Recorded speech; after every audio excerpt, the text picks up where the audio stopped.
You're tuned into All Too Real 2. Be sure to subscribe, download, share the show with a friend, and stop by all2real2.com for our social links, Patreon, and TeePublic store info. Hi, I'm Chris. And I'm Jeremy.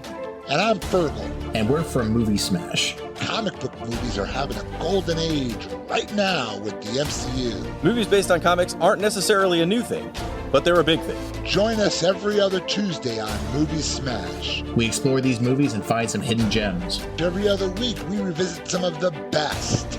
And some of the worst movies based on comics or graphic novels. Was Green Lantern as bad as you remember? Heck no! Is Time Cop the most accurate time travel movie ever created? Absolutely. Was Mystery Men way ahead of its time? Should they be revisited? Should they be forgotten? Join us on Movie Smash and find out. Listen wherever you find your fine podcasts.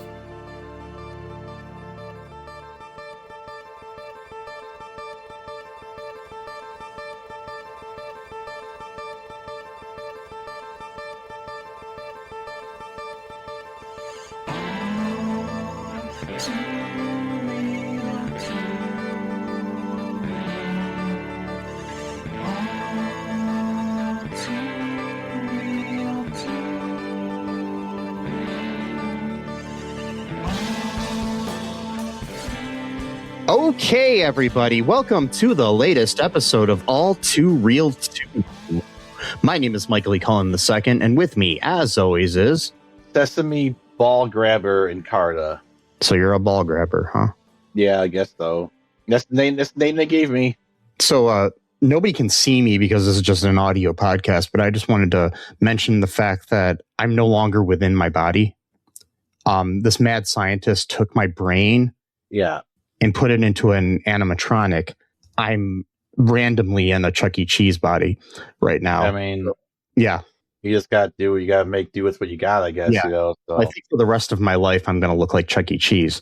I guess it could be worse. I mean, it could be worse. You could look like Donald Trump or something, or or whatever. So at least they didn't take the Donald Trump animatronic from the Hall of Presidents in Disney World and put my brain in that.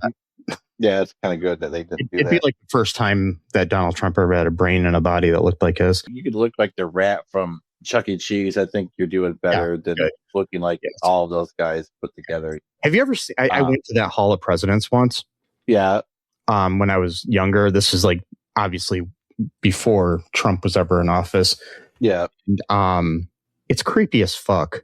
I mean, anything that's wax freaks me out. No, they're not wax. They're not. Okay. They're animatronics. Oh, okay. They're like audio animatronics, and there's just this uncanny. They got like they look like they've got all the presidents there, and wow. Yeah, you should look up video of it. It's really creepy, especially if you see ones that were presidents within your lifetime that you know what they look like. Yeah. It's just that uncanny valley sort of thing. Like, it's like, it kind of looks like Trump, but it's not quite there, so it's just kind of weird sort of thing. There's a whole psychological thing too about why people are more disturbed by things that look close enough to the real thing as opposed to something and the reason why I think is because humans are kind of wired to try to see through deception. And so, like we see a dog, we know a dog's not trying to impersonate like a human being or whatever. But if you see something that looks sort of human, then it's kind of like freaks you out because like, what is this thing? Why is it trying to look like me? Kind of thing like that. And it's interesting. Yeah, it's why in video games and stuff, when they start to get more and more realistic, it's kind of creepy.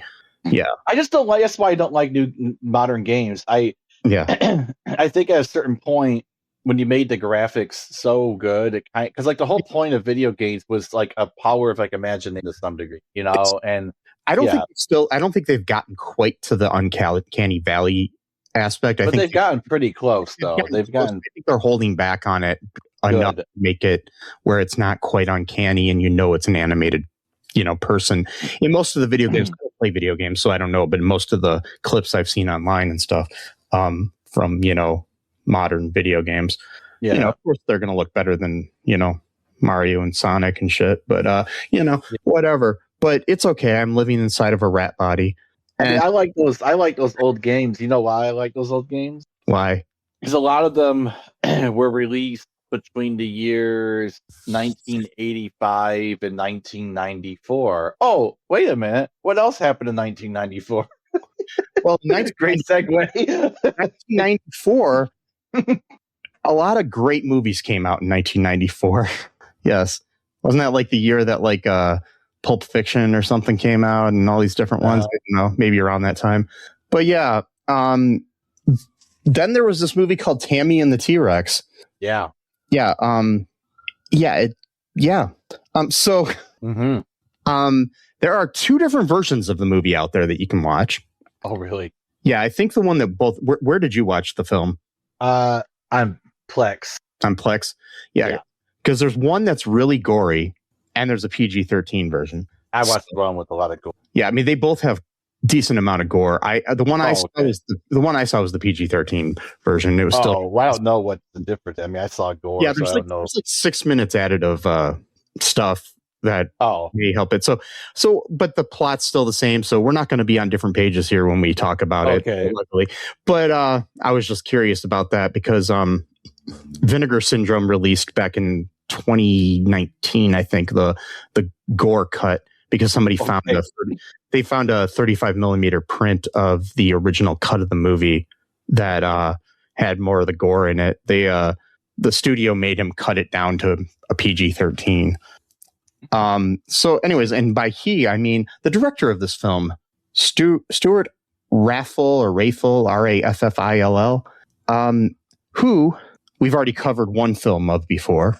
Oh, yeah. Mac and Me. Oh, God, yeah. the McDonald's / Coke commercial. Yes. Yeah.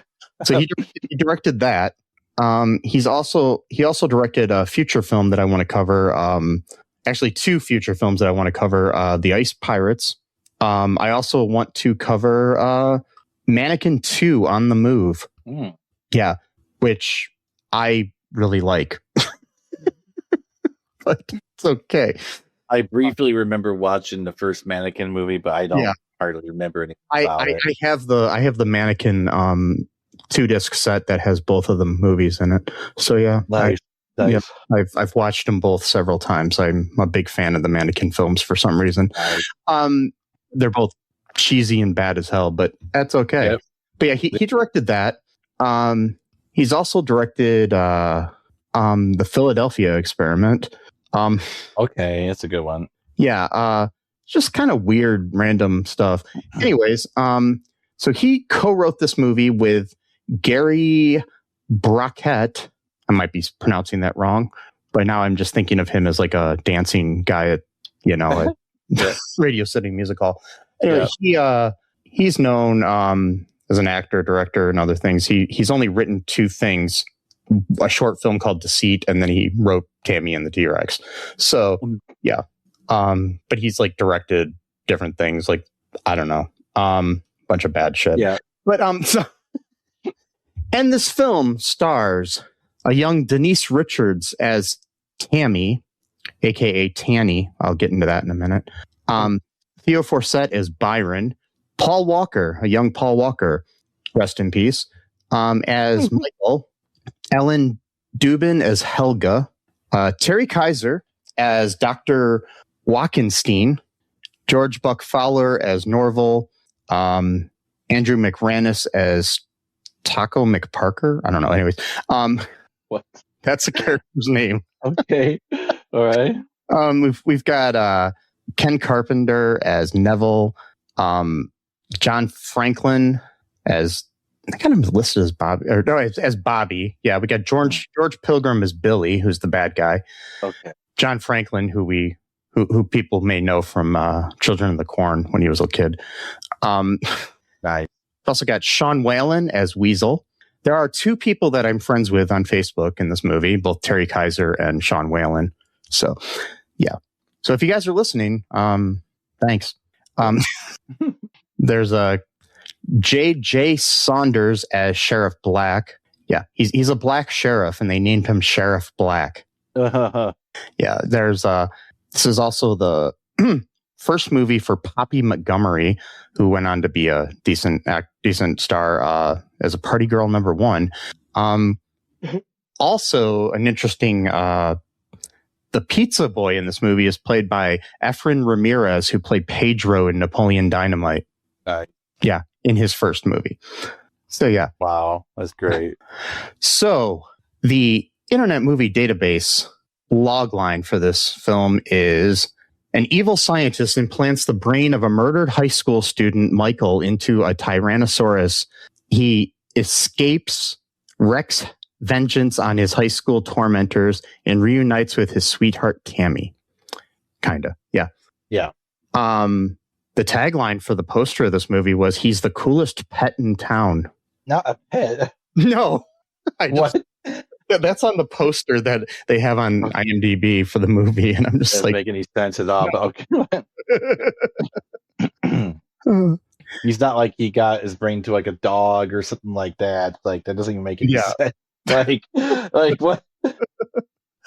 I don't know how many people have a Tyrannosaurus Rex as their pet, but I know. Like animatronic one at that point. Yeah, too. exactly. It's not even like living. So, initial thoughts on this movie? I don't know.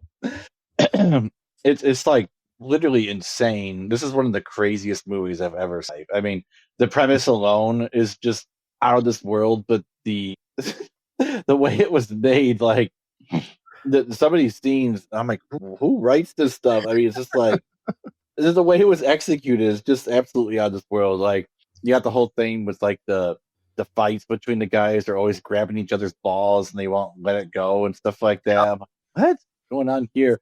And like the whole thing with Billy, where it's like, do the police even exist in this world? How does this guy not have a restraining order against them? Yeah, they have police. There's just yeah, but like, how many times is they're homophobic and sexist? But yeah, they're police. Well, yeah, I mean, it's 1994. And it's police. Yeah, but I mean, this guy Billy seems like he can just go where he pleases, no matter what, even though he should have a restraining order filed against him, and every time he breaks it, the police should immediately arrest him and like punish him somehow. Don't just release him for making threats against people. They're like, oh yeah, go ahead and go, it's fine or whatever. Yeah. So this film, before we get any into the plot more or anything, I will tell you this. I think this is one of my favorite movies ever. It's hilarious. It is, though. I loved it. But so a little bit of trivia here. First off, to save money, all locations were within 25 minutes of the director's house. During a production, a big fire destroyed lots of properties. Oh, no. Not part of the thing. That was just, like one of these probably California fires or whatever. So smoke is visible in the background of some scenes. Oh, Writer-director Stuart Raffel said in an interview, and here's the interesting thing about this movie, that the idea for this film only happened because they had access to a full-size T-Rex animatronic. A guy came to him who owned theaters in South America, and he said he had the T-Rex that was going to an amusement park in Texas. The eyes worked, the arms moved, the head moved. He told Raffel he wanted to use it to make a movie. So Raffel asked what the story was, and the guy said there wasn't one yet, but they had to start filming within the month because he only had the T-Rex for 2 weeks. Wow. So Raffel wrote the story in a week and worked on the script as they filmed. Even said he was constantly asking the cast and crew if they had anything better that they could add. I'm like, wow. Yeah, a lot of the gory scenes were deleted to secure PG-13 rating. Yeah. So they found that 35 millimeter print and re-released it as the gore cut. Interesting fact: there's speaking of video games that we were talking about earlier. There's a video game called High on Life that was released in 2022, and inside the video game you can watch the entire movie. Oh my god! Wow, it's just in the game. Wow. So there's several reasons behind this. Okay, so either the person who was making the title cards for the movie fucked up and thought that the main character's name was Tanny with N's, or that was the original title. We're not really sure. Okay. So the title card, like seen on the restored uncut version, says Tanny and the Teenage T-Rex. And it also credits throughout the whole thing Denise Richards as Tanny instead of Tammy. So they're trying to do the whole like teen movie type thing, like come see this cool movie, bros. It's awesome. So during filming, a stuntman got bitten by the jaguar. I know. Oh no. Oh no. Yeah. Please tell me they didn't kill the thing. Did the animal? Did they? I don't know. It doesn't say. Oh no. All right. During filming, 23-year-old Denise Richards dated 21-year-old Paul Walker. Okay. Which is interesting because I don't think they had any chemistry whatsoever on screen together, but that's just me. Well, they seem to offer their real relationship, so yeah. I don't know. J.J. Saunders, his final role before his death, he was the sheriff, black. I'm assuming all the wild animals are okay because Stuart Raffle is a supporter of conservation of wild animals. Okay. So yeah. Yeah. Efren Ramirez, who, we know from Napoleon Dynamite, also worked with Ellen Dublin, who plays, Helga or whatever, in Napoleon Dynamite. They were both in that movie. Oh, wow. Yeah. Yeah. So an interesting fact here too. So the end of the movie, which we'll get to later, we'll talk about what that is later, is interesting because currently Denise Richards is working as a OnlyFans model. Oh, really? So, yeah. But anyways, back to the movie and the plot. What goes down in T-Rex Town here? Okay. Michael is dating Tammy, and Tammy's ex-boyfriend, Billy, is always stalking her and harassing her, and then gets into a fight with Michael because he doesn't want to run away from the bully. And so they get into this huge fight. And by the way, the security people don't come in until like 15 minutes after the fight starts. So where were they the whole time? But I don't know. Like you could let like a whole brawl take place before you intervene. Like, not to mention the fact that Billy looks like he's about 45. Well, I know. No, he's got like a Rick Derringer look to him, like and so during this fight, they each grab each other's balls and they won't let go until the other one lets go. But neither of them are going to let go because they don't trust the other one to play fairly. And what's that? I've only been in one fight in my life, and I don't know about this thing. I mean, is this a thing people do where they just grab each other's? I've never seen that. So that's like that must be like a Tammy T-Rex unique thing or whatever. Because I've never, and like Billy, he's so exaggerated whenever he gets grabbed. Like, like at first I thought he was like joking, like he was being sarcastic, like pretending that Michael like hurt him really bad. Then he was going to get up and start laughing, but no, he just kept crying. Now, oh, he's not joking. Okay, he's actually in a severe amount of pain, and it turns out that Michael was actually wearing a cup the whole time. That's right. He was pretending to be in pain, and so. How would Billy not have noticed that he was wearing a cup? Don't know. Yeah, exactly. Who knows? And so Billy's like, I'm going to kill you, blah, blah, blah. And so like, there was actually a fun little twist here because like we're being led to believe that Billy's going to kill Michael because he's a raving psychopath and he's super violent. And the police in this town don't seem to do anything except for make homophobic jabs against the sheriff's son. Yeah. Which that seems inappropriate on multiple levels right there because now you're making fun of chain of command. So but he's a black sheriff, so I guess that's count. He's Sheriff Black, and he's Black Sheriff. But no, it's not actually Billy that kills him. He tries to kill him, but is unsuccessful at doing so. So Tammy's like, come over. I know I told you not to come over, but I want you to come over now. So he comes over, and then he's like, just come through the window. And then one of Billy's like pseudo girlfriends, basically just like sex objects, are driving by the house, and they're like, let's call Billy. This is going to be great or whatever. They see him climbing through the window. And so Billy and his gang show up, break into the house. Yeah. So they don't get charged with breaking and entering or committing violence or like. Plus, I have a problem with Tammy's parents. So yeah. The mom's like, should we call the cops? And it's like, yeah, no, I'll take care of this. Yeah. What are you talking about? And then, you're not gonna, and like 30 people it's like a home invasion, and like 30 people just come into your house. It's like, what the fuck?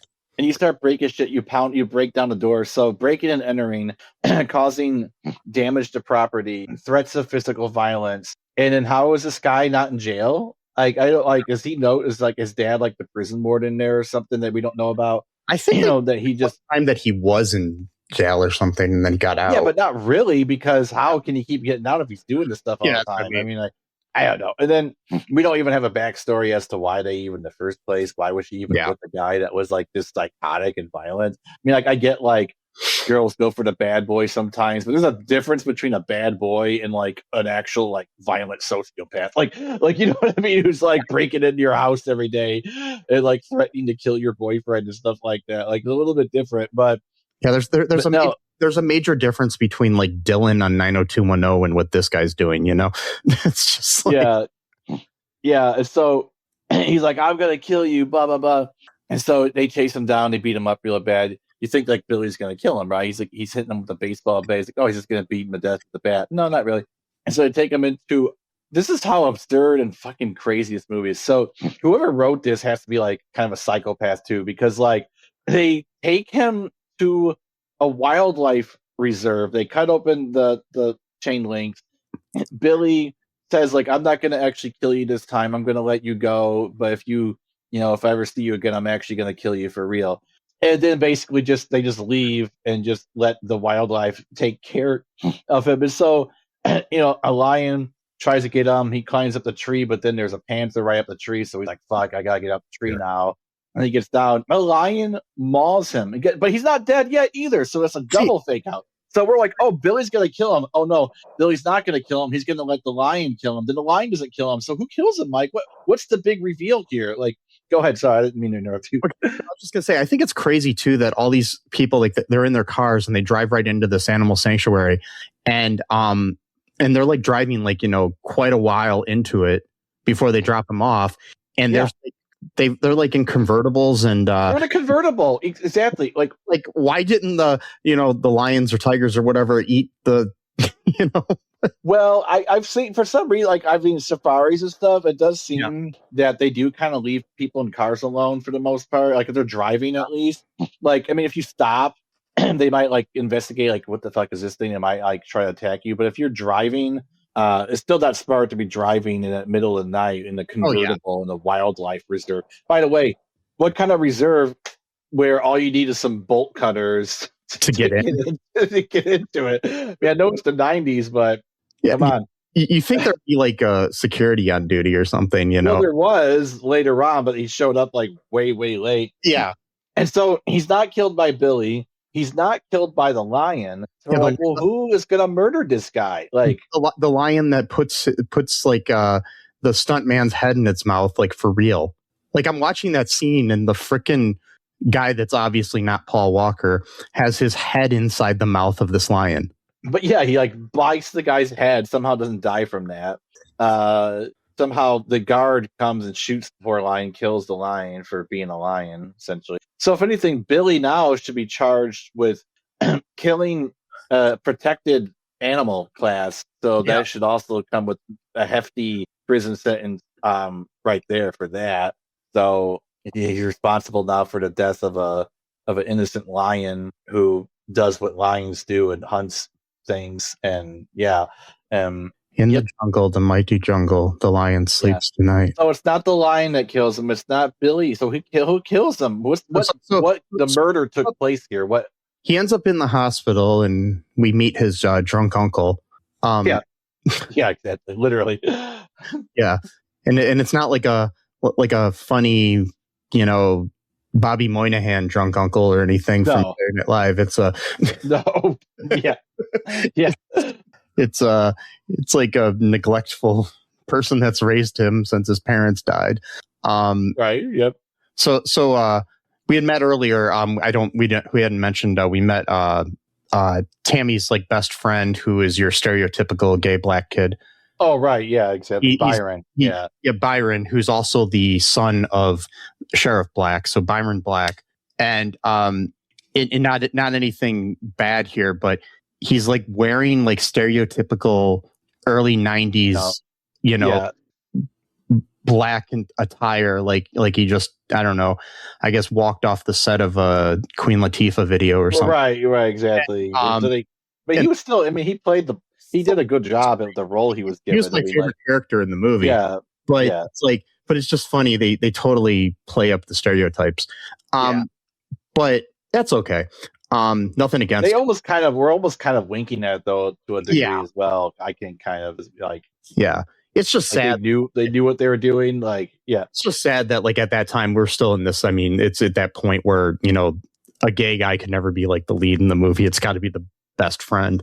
It's got to be a best friend or someone who's super flamboyant or like the humor, like the. I mean, back to Mannequin. You know, there's a character in those movies that's completely similar, completely over the top, flamboyant black gay guy. But anyways, the so Byron, he's pretty cool. Byron and Tammy go to the hospital to visit him, but then we get this crazy doctor that Terry Kiser plays, and Terry Kiser, if people don't know, is Bernie from Weekend at Bernie's. Oh, really? Nice. Yeah, he's the dead body. Nice.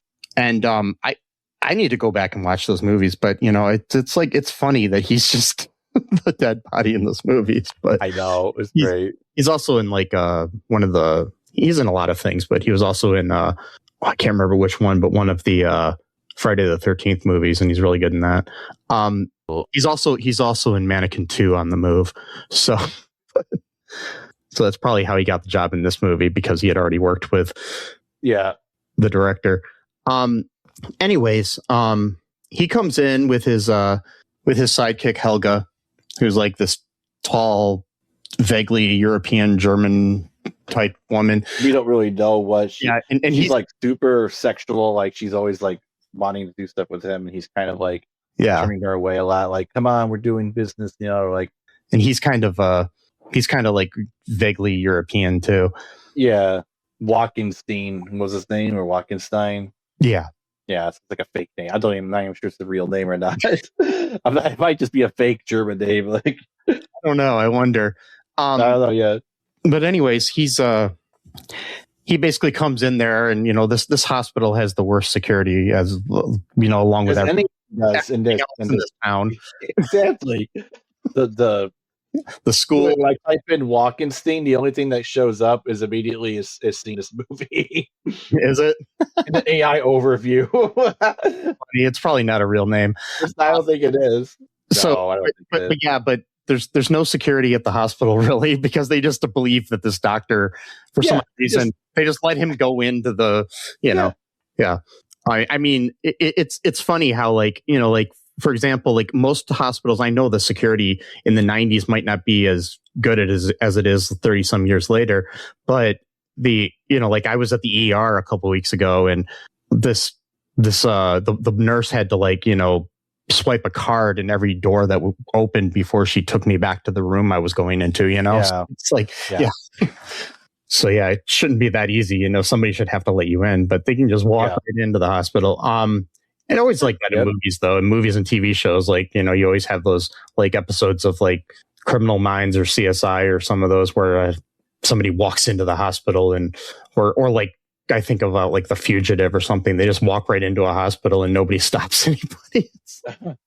Anyways, he comes in there and he's like basically declares the kid dead.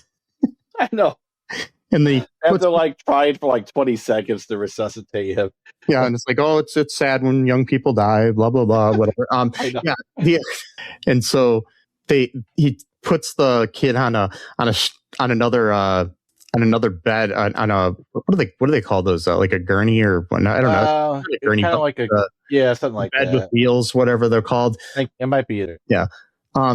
Goes into that, and then Helga wheels him out of the hospital after doing a couple, like, I don't know, Marx Brothers sort of things, like where she's running into walls and stuff, and like kissing the dead body was weird, and things like that. Okay, anyway, like the dead teenager, who I'm assuming he's underage too, so it's like creepy. I thought they were like about to graduate high school. I don't know. It's I don't know. It's hard. I mean, it's so fucking weird no matter what, but damn, that woman's weird, Helga. Yeah. Yeah. And so, he steals the body, and then he takes it to this place, this warehouse where he has a animatronic T-Rex and a guy that's a computer genius played by John Franklin from Children of the Corn, who's like able to control it with a computer and stuff. And for some odd reason, he has this idea, which I kind of think might be a good idea. But the way he's going about to test it is not the best way, you know, where you just steal a teenager and put his brain inside of a animatronic T-Rex. Like, my thing is like, why was that your first choice for you want to make it so people can live forever? Like I was saying earlier, like, you know, if you want to put it into like a robotic body, like an animatronic where it can control it, like, why don't you, like, I don't know, steal one of the pirates from Pirates of the Caribbean or something, you know? I mean, fuck. Why would your first choice be an animatronic Tyrannosaurus? Yes. Like, why for one thing, why would anyone even want to live as a T-Rex? I know. You know what I mean? Like, unless you're just like weird, not as a teenage boy football player now who suddenly body of a dinosaur. Yeah. What? And so they start, like, he cuts open his head. And they don't even use anesthesia on the guy. They had already, like, you know, basically gave him some kind of knockout stuff that didn't really work. It didn't really work. He punched him. Helga just keeps punching him to knock him out, but then they take, like, what looks like a jigsaw that you know got out of Grandpa's garage or something, and they you know, like, apparently it worked. He didn't wake up, so I guess they finally did it. Were successful in not making them wake up again. And they cut. It was so gross too. I know, cutting open his head. Ugh, I had to look away from it. I know. And then I can't watch that stuff. They put his brain in the dinosaur. Which, again, how is the brain? How does it have sufficient electricity?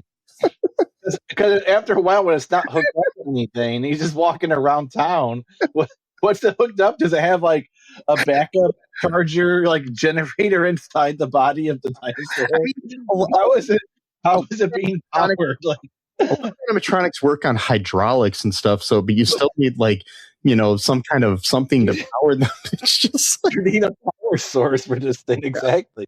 You can't, because it's not. See, that's the thing. It's not like it would make more sense if they found, like, somehow to reanimate a real dinosaur, take out its brain, and then put Michael's brain inside of it. Because then at least, you know, because it's a living being, but something that needs to be powered. I don't understand it. And this is like, you know, it's kind of like a Frankenstein sort of thing, but with Frankenstein, he brought back to life, like, a dead corpse and stuff, you know, and this, they just kill a, like, 17-year-old kid and put his brain inside of it. And with Frankenstein, he so many unsuccessful attempts of doing this as well. It wasn't just the first time and it worked, like, you know, type of thing.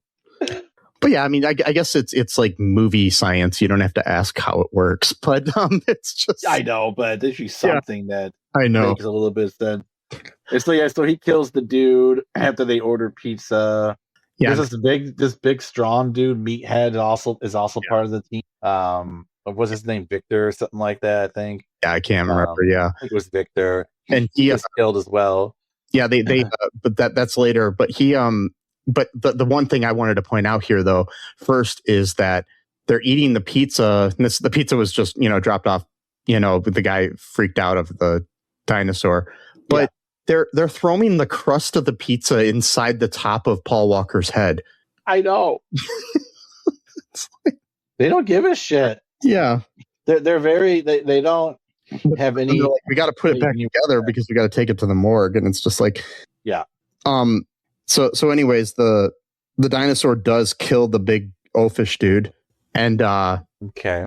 And then what happens to Bobby? To Bobby? The small computer guy, the small guy with the glasses, the computer guy. The computer guy. He, he's his head bit off after something. I don't remember now. Yeah, well, he gets crushed. I think he's crushed. No, he gets crushed, right? Yeah, he was like he was taunting The dinosaur. Oh, that's right. He was taunting the dinosaur, and then he just like his him, robotics are better than a brain. Yeah. He was taunting Michael, and then I think he just like stepped on his head or something. I don't remember exactly what he did.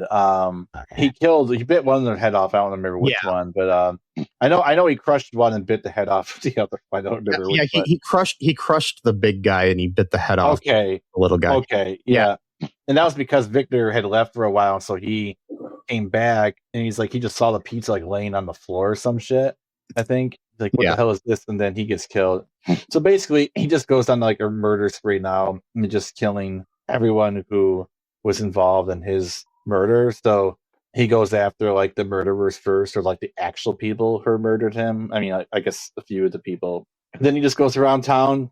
He kills Billy at a party. At one point, kills his bunch of his friends, his girl, not really his girlfriend, but just a woman he has sex with. I guess he's trying to. Yeah, this girl that's like obsessed with him. One of the girls that told him earlier that Michael had snuck into Tammy's room. Yeah, basically like I will say this though, it was a surprising for 1994, whether it was intentional or not, surprising aspect of body positivity in this movie, because at that party there's a guy who, for all intents and purposes, would be considered overweight by our society, is dancing with these girls.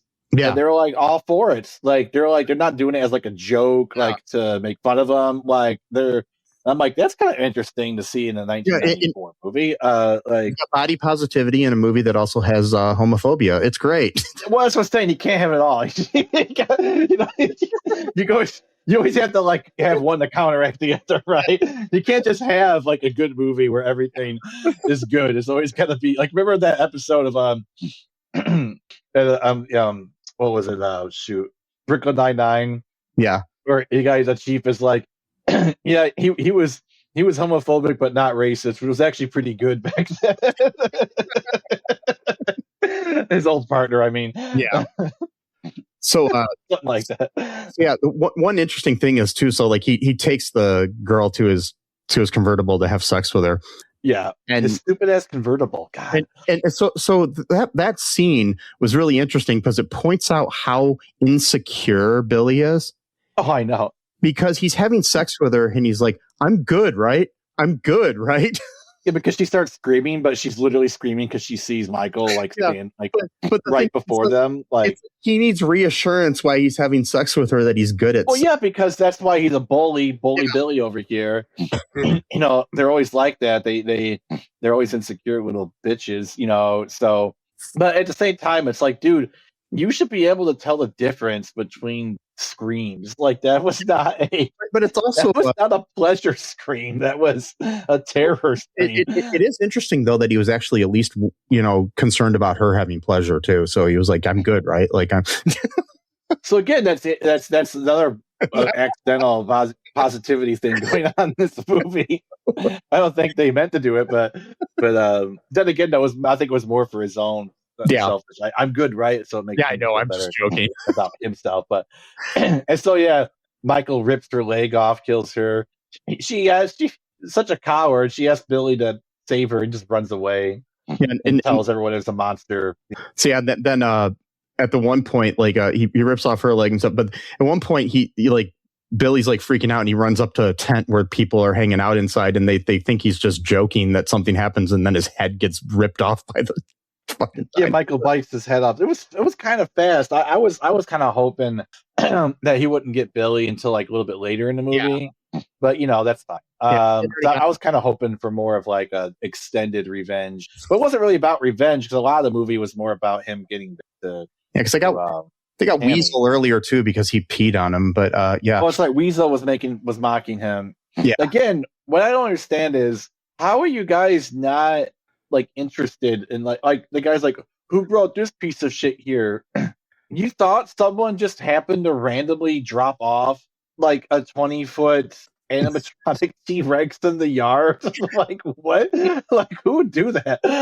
All of the parties I went to in high school, we had like prehistoric animals there. Yeah. don't know about you. I mean, you know, my favorite was when they brought the Velociraptor in, or the Velocipaster showed up to the Christian as well. But to a Catholic school, so we always had the Velocipaster there. It was great. Yeah, exactly. You know, so he's off, doing his thing. Yeah, the pastor of my school was a Velocipaster.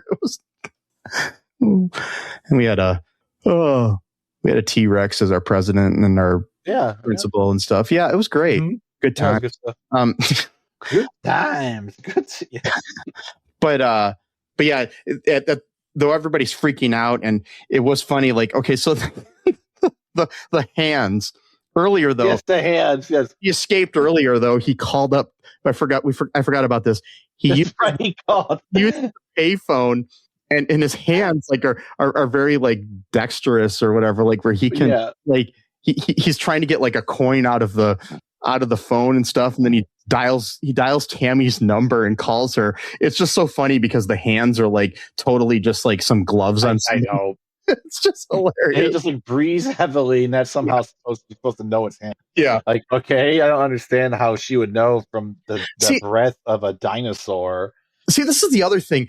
This doctor, why didn't he think through this whole situation with the T-Rex, where if he wants to make people live on, to allow the T-Rex to speak English or something? Exactly, to communicate. Well, it's a prototype. That's why he was getting started. He needed money. This was like his big investment. He's like, invest in my stuff. I looked into it, and I guess there are studies that the vocal cords and stuff of dinosaurs back then were very similar to our own. Oh, really? So if it was a real dinosaur as opposed to an animatronic, he may have actually been able to talk. Like actually speak a language. Interesting. Yeah. So I wonder if humans now are descendants of dinosaurs. That'd be interesting. Yeah, that's how we get the Velocipaster. But that's how we got. That's how we get it. Exactly. If we get the Velocipaster from not from some crazy ritual. Yeah. And so my favorite though is when at the party he picks up Byron because he's Michael. He recognizes that money. It's not.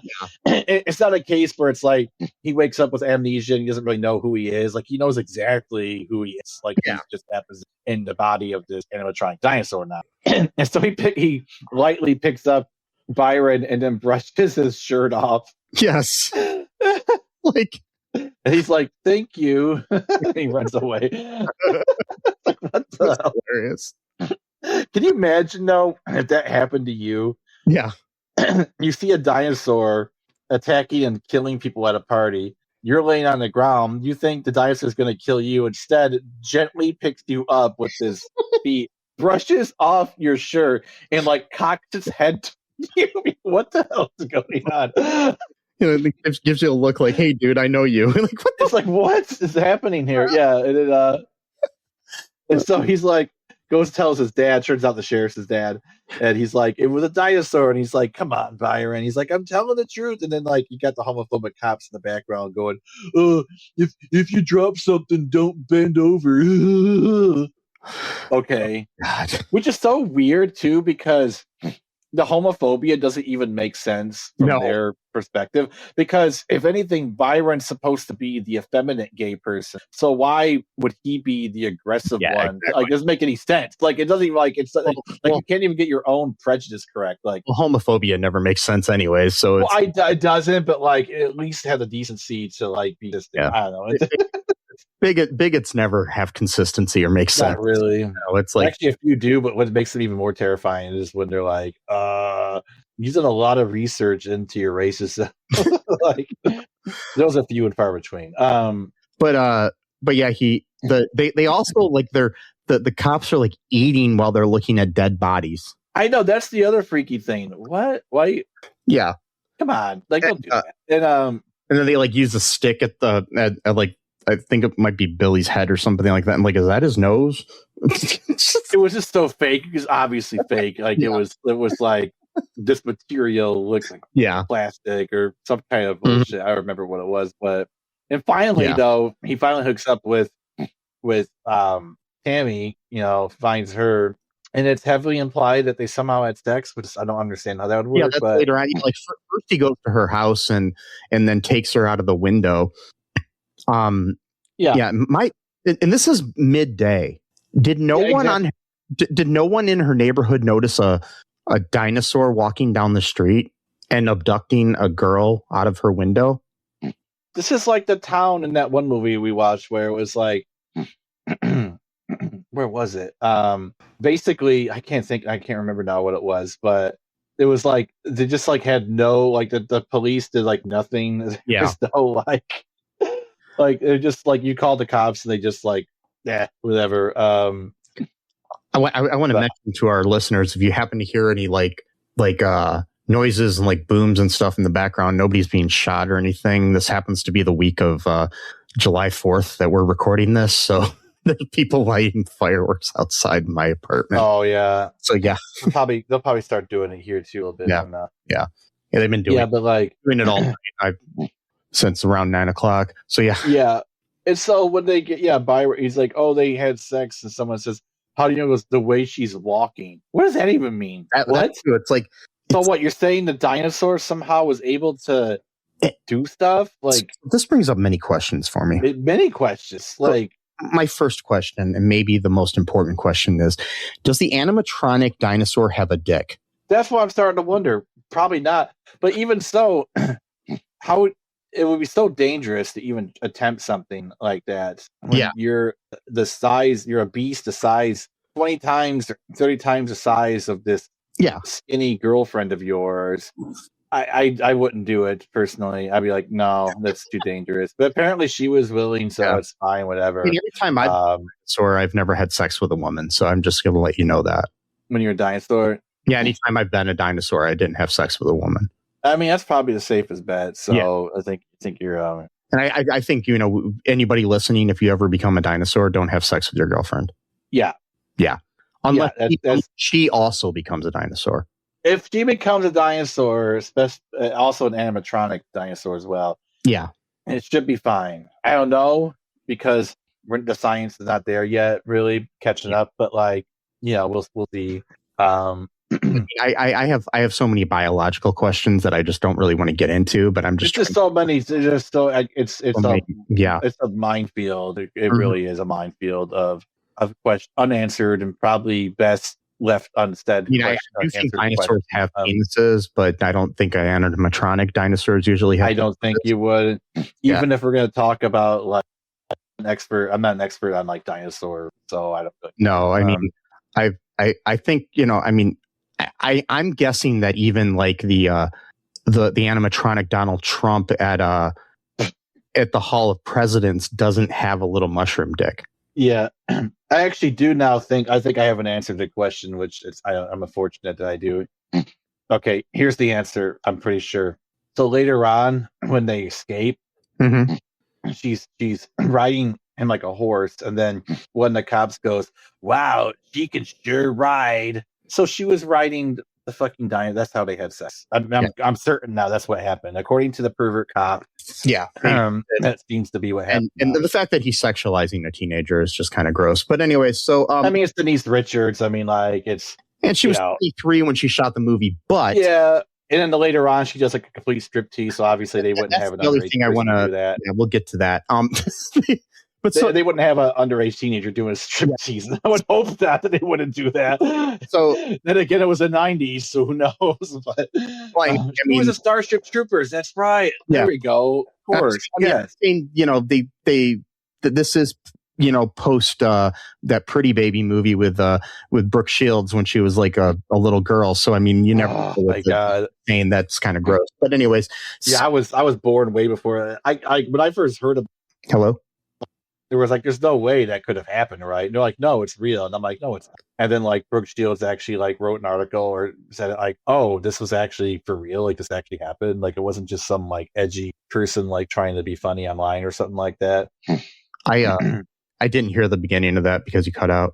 I know. I'm not sure. No, I was just saying that like I actually thought that like people were being sarcastic when they were saying that stuff. I had no idea that actually was true with the whole Pretty Baby thing or whatever. That movie, yeah. And then like I saw an interview with her. She was talking about it. I'm like, oh, it wasn't just some like edgy person like trying to make like an off-color joke. Like this was really something that happened just because her parents signed off on it, and somehow that made it okay. Girl, huh? She was in Playboy when she was a little girl. Wait, what? Yeah. Oh, I was thinking of something. Okay. No, I'm saying she's naked in that movie, but she was also they put her in Playboy when she was a teenager, I think. Okay, I didn't know that. Okay, that one's just a complete new one for me right now. What? I mean, rules in filmmaking and in magazines changed after that majorly. I would think so. Yeah, that would be. I have to look more into that, but I remember listening to this Lolita podcast and they're talking about that in there. So yeah, about the history of the Nabokov book. So yeah. I remember because she was doing an interview with Colbert, I think, and she also said they had her some like Levi jean ads at one point. Yeah, it was nothing comes between me and Levi's or something. It was a different jean company. Something I can't remember what it is, but yeah. Okay. Yeah. But anyways, so back to the movie. Fucking crazy. Yeah. The movie. So pervert cop is sexualizing who he believes to be a teenager, saying how great she can ride. This is on a T-Rex. So it's like, are you getting aroused? And for one thing, that's already like uncalled for right then and there. But also, you got the dinosaur aspect. So are you aroused for the one or the both? Is this like a thing? Like the whole scenario is what you're into? Yeah. Like, that's kind of weird, dude.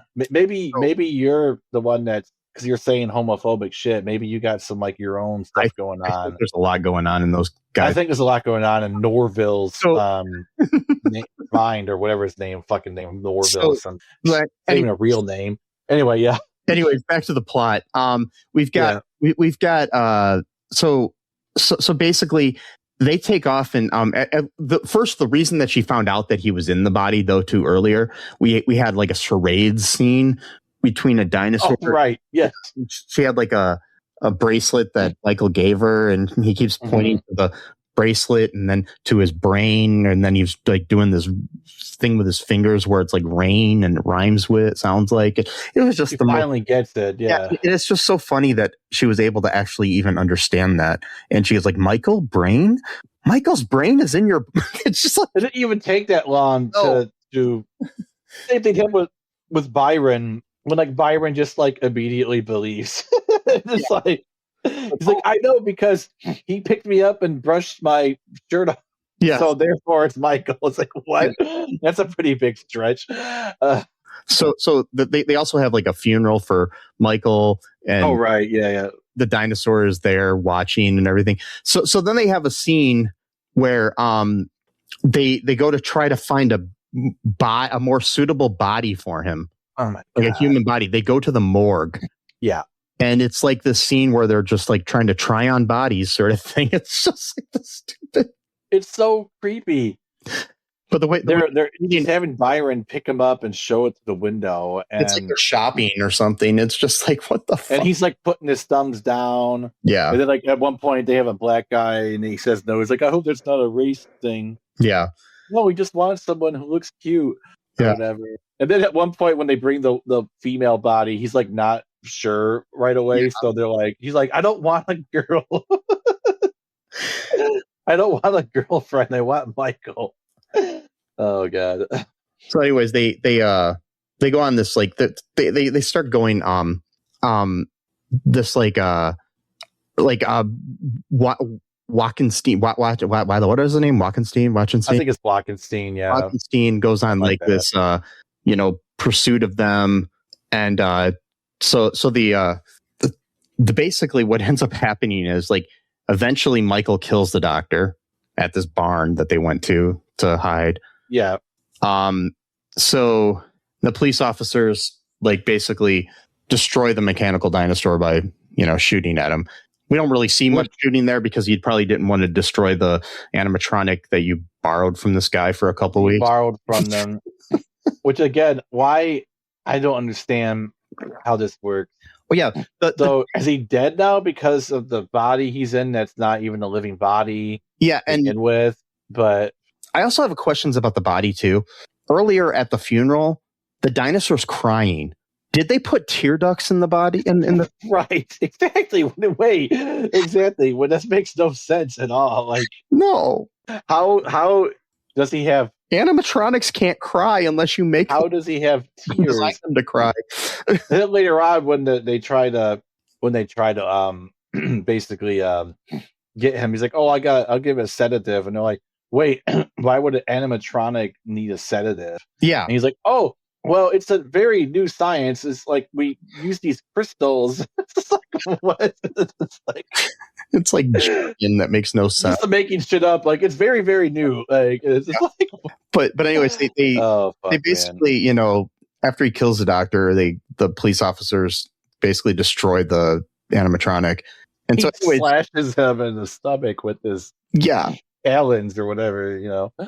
My thing is like, should they arrest the brain because it just went through and killed a bunch of people? Yeah, but it killed its murderers. It's okay. Like, and it's like it's a whole unique situation. I don't think. To be fair, Billy didn't kill him.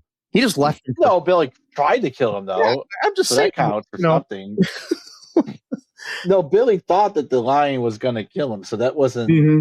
He didn't think. At least as far as I know, he didn't think. Unless maybe he did know that the security guard was like going to be there soon and would just shoot the lion anyway. Which again, though, that still means you're now responsible for the death of a wild creature. So that's also a very hefty crime there. So So then we end the movie with the weirdest fucking scene I've ever seen in a movie.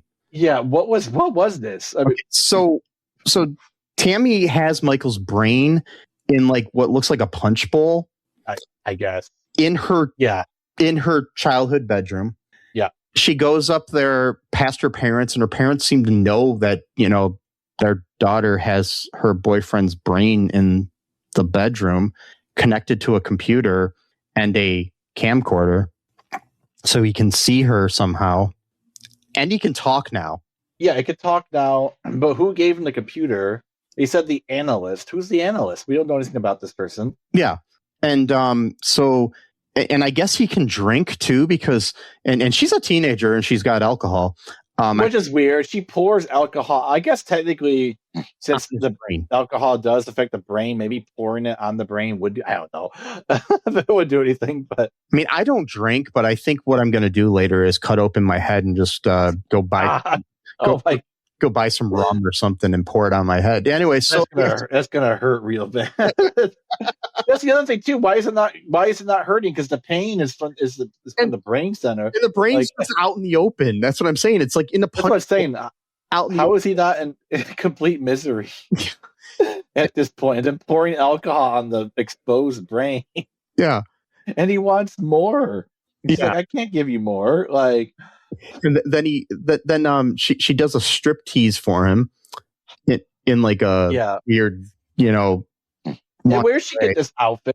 Where does she get this outfit? That's what I want to know. I mean, it looks like Emma Frost or something from the X-Men or something, but her parents just let her just do this. Like, they don't even ask any questions. Like, her parents are really stupid because they didn't want to call so. Before 30 people came into their house. Exactly. Yeah, and they already know Billy is like crazy to begin with him. So and that's how the movie ends. Like, you got to get me a. Oh yeah, he starts literally sparking. Yeah, I was worried. Like the brain was gonna like really fry itself. That gives me other questions. Like, is he having an orgasm or? Well, yeah, I think that was what it was, or he's just really excited too. Yeah, I don't understand. I don't think he's like, I need a body. You got to get me a body real soon. I can't take this anymore. And it's like, okay, I get that. Granted, it's Denise Richards, but maybe don't have her like tease you that way so that you don't have to like worry about that. Like, that could be a thing too, right? Like, just don't put yourself in a situation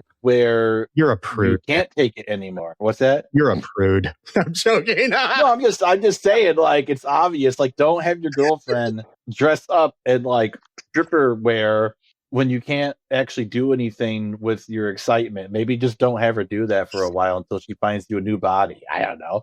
Yeah. That could be something. But I'm really sad there was never a sequel where she like went around and, just like kept, like watching the news to see if like somebody got hit by a car or something so she could take the body. And she just like, this one's it. Like, this is my other thing. Okay. So, but now that I'm thinking about the biology of all this, so let's dig into this for a minute. So, earlier in the movie, Dr. Walkenstein starts pressing different parts of the brain to make the body do certain things. Yeah. Right. So I'm not neuroscience guy or whatever, but then I would assume since like this butt in the brain makes you kick your leg out, the other one he calls an erection. Yeah. So is there a thing where you could tap a part of the brain that essentially just gives you an orgasm? So couldn't she just be tapping that thing constantly? Or, Yeah, but that he could still... does your brain then feel like it's having an orgasm if you're not actually, releasing semen? I'm confused. Well, I would think so, because sometimes you could feel like pain in the dream, or sometimes you could feel stuff in the dream. Then again, no, you're still attached to your body, so I guess that would. Yeah. Maybe not. Yeah, maybe you can't. I mean, there is like phantom pains and stuff like that too. Like if somebody lost an arm in the war or something, and they still feel their fingers or whatever. Yeah, I don't know. He could feel the alcohol being poured on it, so that obviously, so it can feel a physical response through the alcohol. So why isn't she just tapping that brain? Does he need to have the alcohol before he can? Anyway, I'm not sure. There's lots of unanswered, probably best left unanswered questions when it comes to the how the sexual relationships can exist between an animatronic dinosaur and a human woman and or loose brain. And if you're a scientist, you're listening to this episode. Please reach out at mike@cullenpark.com. Wouldn't it be hilarious if there was just randomly going through podcasts and just lands on this? Like this person's like in the middle of like their neuroscience PhD and they just want to take a break and they're like, "Can you just explain to me the science of Tammy and the T-Rex? How does this work? How specifically, how does the sexual stuff work between Tammy and the dinosaur? That's like the most important part of the movie. And to a lesser extent, just explain to me how an animatronic dinosaur cries. But yeah, exactly. Real tears apparently just streaming down its face. Yes. After the uncle is talking about how he really misses him, which again is so weird because we have no indication this uncle cares about him at all. Like even when he died, he's just like, "That's a terrible thing." What? Your nephew just died. Like what? Okay. Anyways, do you have anything else you want to say? No, I don't. No. I think we've said everything there is. We've said everything that needs to be said about this. Yeah. They should make a sequel though. I would watch a sequel, like a Tubi sequel. That would be kind of cool. It kind of sucks that Paul Walker's dead though. So because they could give him another body, just like in the movie, right? So they can just say it's different. It's a different body and voice. That's the other thing too.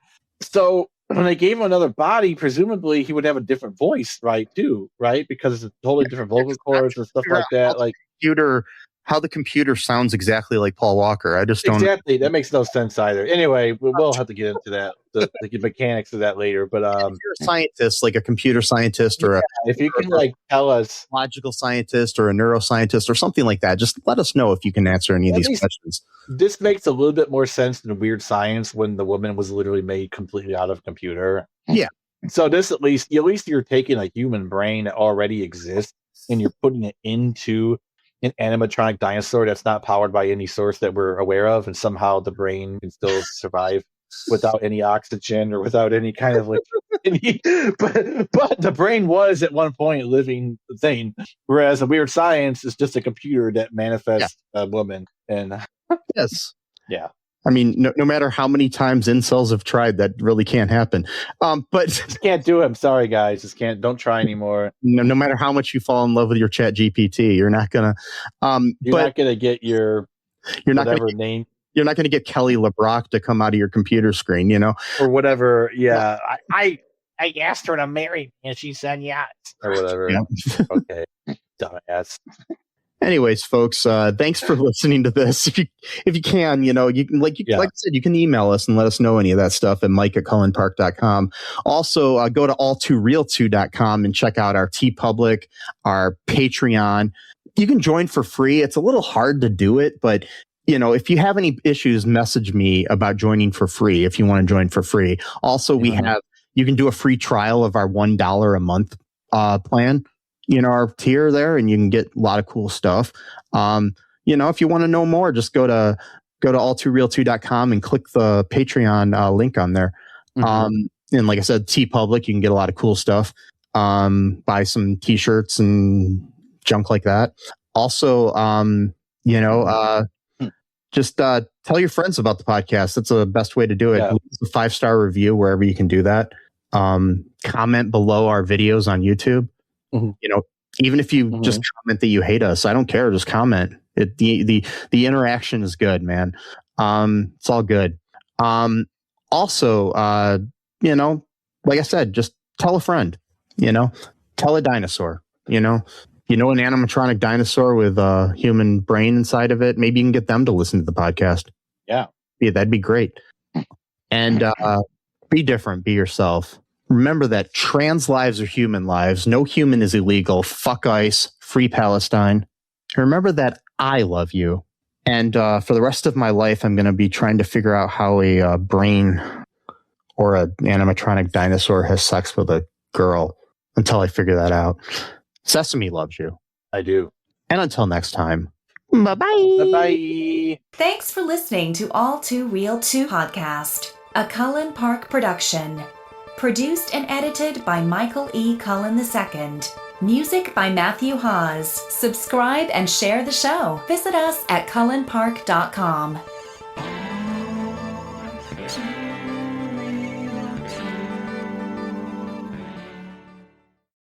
NFL football season is here, which means when you switch to Verizon, it feels like Touchdown! Because you get NFL Sunday Ticket from YouTube on us when you buy an eligible 5G phone on select unlimited plans, which means you can watch every out-of-market game every Sunday afternoon. And it's all on us.